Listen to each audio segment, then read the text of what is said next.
নিজের কিডনি দিয়ে যে শখের পুরুষকে বাঁচালো, সেই শখের পুরুষই মেয়েটিকে ধোঁকা দিল। হ্যাঁ ভিউয়ার্স, স্ত্রীর কিডনিতে প্রাণী বেঁচে পরকীয়ায় জড়ালেন স্বামী, সেই স্ত্রীকে মারধর করে বের করে দিলেন বাসা থেকে।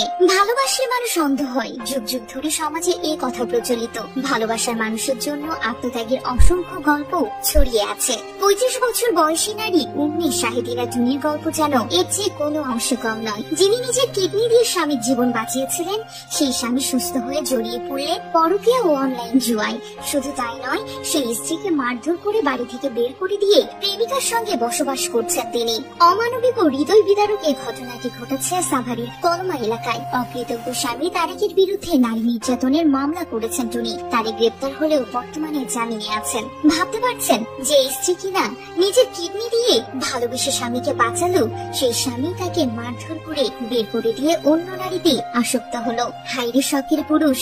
জানা যায় বিয়ের মাত্র 2 বছরের মাথায় টুনি জানতে পারেন তার স্বামীর 2টি কিডনি প্রায় অচল। তাকে বাঁচাতে উন্নত চিকিৎসার জন্য ভারতে নিয়ে যান। এরপরে সেখানে ডাক্তার জানান একটি কিডনি না দিলে